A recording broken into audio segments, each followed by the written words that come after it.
With so much on their plates, busy people rely on shortcuts to help prepare meals.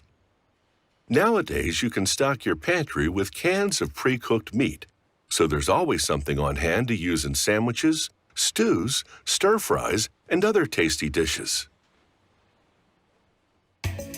This canned meat is meticulously hand-produced by a craft cannery and made in small batches.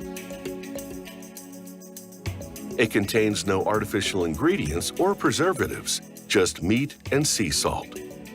When a shipment of meat arrives at the cannery, the quality control manager records its lot code for tracking purposes. As a food safety precaution, he confirms the temperature of the meat, which must come in between 0 to 39 degrees Fahrenheit. A skilled butcher then inspects the meat and trims off the excess fat.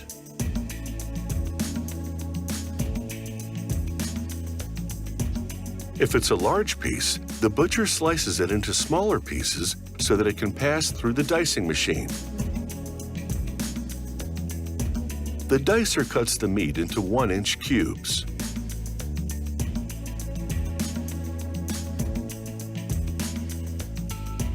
At the filling station, aluminum cans circulate around a rotating table.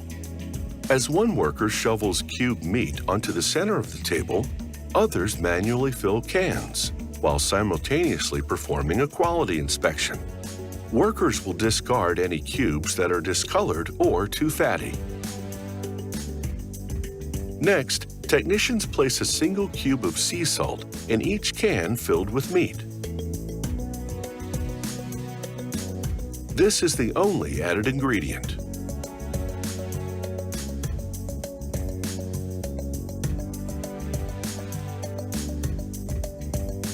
At the next station, workers weigh each can individually and either add or remove meat to reach the required weight.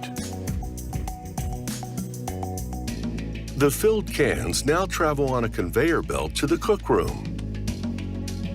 There, they enter the preheater, which blasts them with steam for 20 seconds. This expels air that's trapped between the cubes of meat. Next, the cans move into the closing machine. The machine compresses the meat to provide sufficient clearance at the top of the can. This headspace creates a vacuum on the can to draw out the remaining air. Then, a device attaches the lid by a process known as double seaming.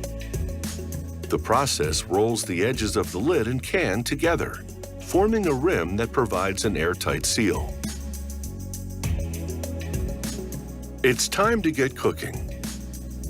A worker lowers the cans into a commercial-sized pressure cooker.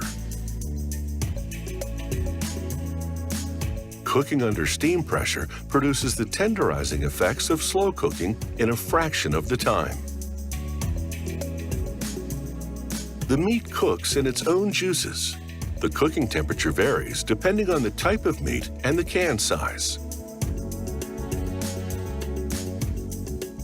When the meat is ready, the technician removes the cans and sets them aside for about an hour to cool and dry.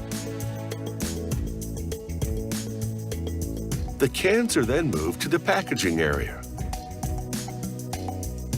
As a worker loads the labeling machine, he inspects each can for dents or damaged seals. One by one, the